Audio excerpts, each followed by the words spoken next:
Welcome back to Joe Stunner Boxing. Mark Kaylor, the former British and Commonwealth middleweight champion, died, was it last week? I did a quick video as a tribute to him. He was a very tough, very entertaining fighter. Had 5 attempts at the, various EBU titles, the middleweight, super middleweight and light heavyweight EBU titles. He didn't win any of them, couldn't quite go over the line, but he fought as a middleweight in a very good era. Michael Watson, Harold Graham, James Cook, they were his contemporaries. And he still won the British and Commonwealth titles, so a very good fighter. But there's probably one fight that stands out on his resume, which warrants its own video, and that is his fight with ERROL CHRISTIE. And it's not just because the fight itself was fantastic, but it is the extremely dark, nasty, extremely racist backdrop regarding that fight. Now, you've got to understand the time, all right? You've got to understand the time that it was fought. It was fought in 1985, and I was born in 1967, all right? So I was 17, 18 in 85. And there's no way on God's earth I was going to that fight because I'd been you were just aware, it was very, very palpable what was going on. The racial tension was considerable, and it was on the streets. And you hear a lot about racism, especially if you're from the UK today. You do in the United States as well, because I haven't lived in the United States for over 20 years, but I still have friends over there and I talk to them. And anyone who pays any attention to a variety of news outlets will know that racism is, and will continue to be a hot potato subject. But we have to decide what it was like in 1985 to tell the real story of what went on around this fight. Because sometimes you hear, racism can be a very real thing. There's the debate going on now between, the standoff between, the Reform, Nigel Farage side of things, pointing at people in dinghies coming across the English Channel and blaming them for everything. And the other people who say, no, this subject is irrelevant. It doesn't matter. It's the illegal immigrant thing. It's not even an issue. Of course, as usual, the truth probably lies somewhere in the middle. But that is a real debate that can be had. Illegal immigration. What's the effect on a culture and so on? But you would hope that it would be kept civilized and there would be a debate. But having said that, in this day and age, it is spilling over into something far nastier, and it has already, in fact. And in America, you've got Trump and his views on. I'm not going to go into it, but you know what I mean. On the other hand, despite having those real debates, or you could have those real debates, you've got a lot of bullshit. You've got a lot of people who will see racism where there is none, or they are so desperate to see racism that they'll pick on anything. So the daft example, the bizarre, bewildering example I could think of is that jeans advert of that young kid, Sydney Sweeney, the blonde bird with the big tits. She did this jeans advert, didn't she? And of course they read some sort of racism into it because the tagline was Sydney Sweeney has got good genes or something like that. If you regard that as a major slur against a major racial slur, you've got way too much fucking time on your hands, and you may want to actually trot off to a psychiatrist or a counsellor, or at the very least have a fucking good look in the mirror. But if you go back to 1985, in the UK, I'm talking now, there was a lot of racial tension, and it was serious. And that on the one hand, you had the National Front and the British movement. You'll have to Google them. I'm not going to do a potted history of those organisations, but they call them neo-Nazi organisations. Yeah, I went to a lot of Rock Against Racism, or several Rock Against Racism marches, and you'd see them flicking the old Hitler salute, the old Nazi salute. They don't know what the fuck a Nazi is. Most of those knuckle-dragging morons didn't. But they called them neo-Nazis. They do nowadays, don't they? Neo-Nazi phrase is often used. And they were just, I don't know, fucking football hooligans looking for a row, I think, a lot of them. Although, so again, some of the issues, the questions about the impact of immigration on culture, British culture, those, you should have been able to have a legitimate discussion and debate about that. But I'm talking about thugs, in 20-hole Dr. Martens wearing Union Jack T-shirts with the sleeves cut off. They were scary fuckers. For when you were 17, which was what I was, and you were on those marches, they were fucking scary. And there was a lot of grief going on there, and it was mainstream, is what I'm really trying to say, and a lot of it was quite institutionalised as well. And I'm loath to say that people have it easier in this day and age, but they have it easier in this day and age, from what I've seen. I'm from North London. I moved to South London when I was still a kid, and I remember getting into scraps with black kids because they were picking on me because the majority was black. You know what I mean? So because I was white, and on the other hand, I had white kids because my father was not from England. He wasn't black, but he weren't from England. I had white kids picking on me as well. So I was sort of in the middle. But the point I'm making is that racism was very, very palpable, very mainstream in those days. And the parents were giving it to the kids, and they were dark times, fucking dark times.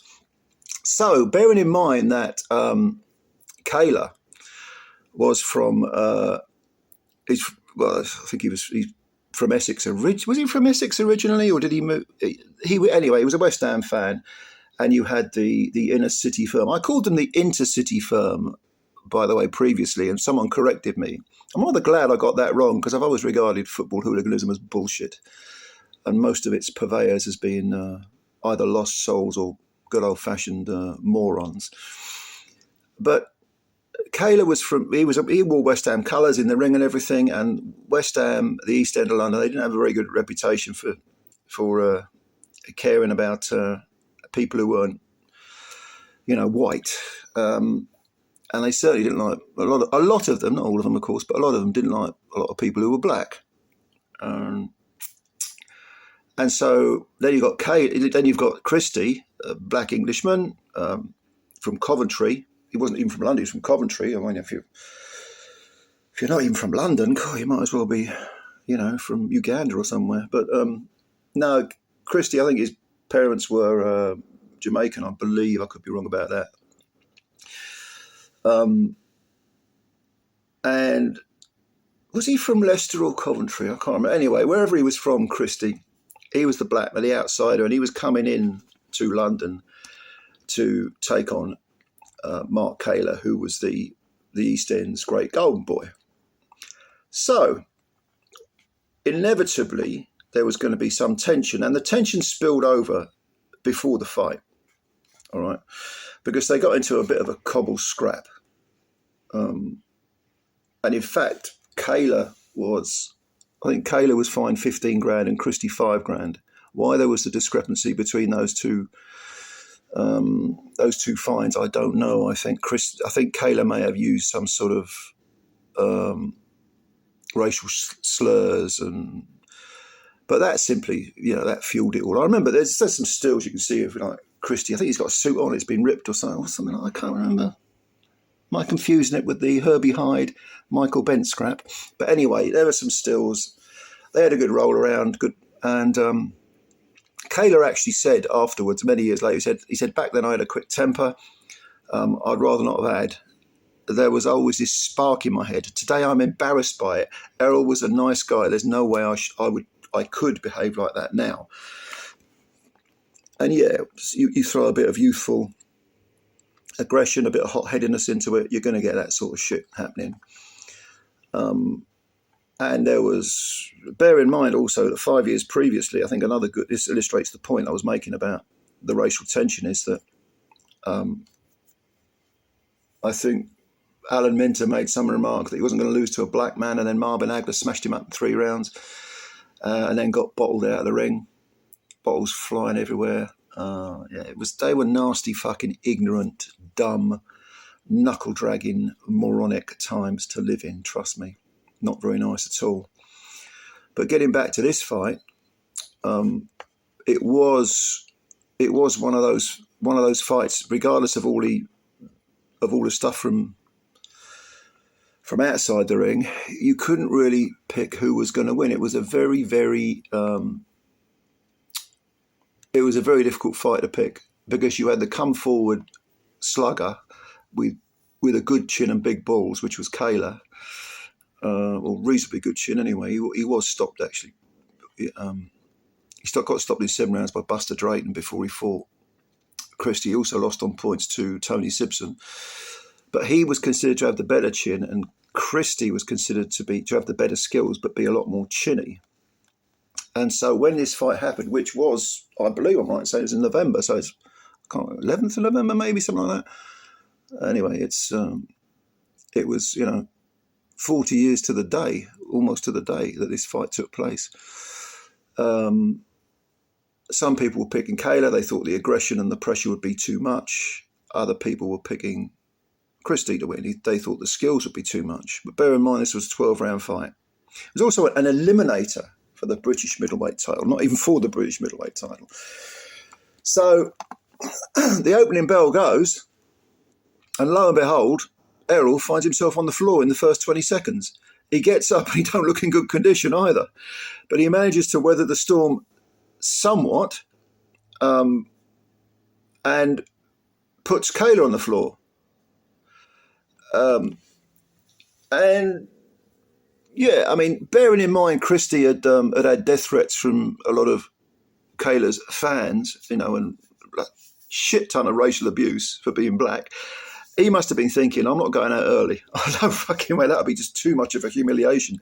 So he did hang tough, put Kaylor over it before the end of the first round, and then he repeated the trick. Was it the third round he put him over? I think he put Kaylor down again in the third round. And gradually he was getting his boxing together, gradually. And this was you always got the feel. I remember watching it, and I remember thinking, if I remember rightly, I knew the result, but I was watching it on the BBC after I knew the result. And obviously no internet back in those days or anything like that. Barely any VHS tapes. But I remember thinking, I haven't watched this fight for God knows how long, but I remember thinking, Christie's was working his way into this, gradually. But you always got the impression that Mark Kaylor was dangerous. He had, a big wallop. Christie at the time had lost one fight, and the reason that people thought he was so chinny was because of the manner of the defeat, which was a first-round knockout to Jose Sayes. It's one of those rare occasions where Mickey Duff got his matchmaking wrong. Jose Sayes was Belgium. I think he was, for the most part, a sort of light heavyweight, maybe super middleweight by modern day standards, although the super middleweight division was barely underway. And he bombed out Errol in a round. So that's what people were going on, Errol being chinny. And there were rumours, like gym rumours as well. But it was Kaylor who went over again in the third round, I think. So that was 2-1 in knockdowns to Christie. Christie could bang hard as well. He was a good puncher. But gradually, I think, just as Christie was really beginning to take over. I mean, he was shaken. I don't want to sound like it was one-way traffic. It wasn't at all. It was backwards and forwards. But he felt if he can just keep the boxing going, Christie can win this. But Mark was coming forward. No quitting Mark Kaylor whatsoever. I mean, tremendously tough guy. And in the 8th round, he landed an almighty wallop, did Mark. And Christie collapsed, and I mean collapsed. I don't mean he was. Nothing flash about this knockdown. Down he went, and he crawled to his corner. Just couldn't get up there. Tried to hurl himself up on the ropes, and the referee, who was Harry Gibbs, the famous UK referee, he stopped the fight, and it was a TKO in 8 rounds for Mark Kaylor. But it was the type of fight where it was so back and forth, and one guy's skill, superior skills, was so evident, and the other guy's grit and determination was so evident that even though, you know, whoever won, you got the feeling that in a different era they'd be hugging, they'd be shaking hands, and afterwards there was some sort of mutual respect, but it seemed like a begrudging respect. This was a give and take fight, very, very tough, very good fight, which sadly was overshadowed by all the bullshit that went on outside the ring. And I mean, I'm not going to say, I don't think Mark Kaylor was a racist at all. Some of his so-called fans, like I say, they sent death threats to Christie. And whatever you say about Christie, I mean, this took place at Wembley Arena. Christie, who I think he was from Leicester but lived in Coventry or vice versa, he had the bollocks as a black man in 1985 to go into London and face all that shit and get in the ring with the racist Darling Golden Boy. So I got a lot of respect for Christie, and I've got absolutely a lot of respect for Kaylor, who came through fire in that fight, as he very often did. Win, lose or draw, Mark Kaylor was not going. He wasn't going out in any other way than on his shield. Terrifically tough man. So I've got a lot of respect for both these guys. That is really I would say it's certainly the most famous or infamous maybe fight of both Errol Christie and Mark Kaylor's careers.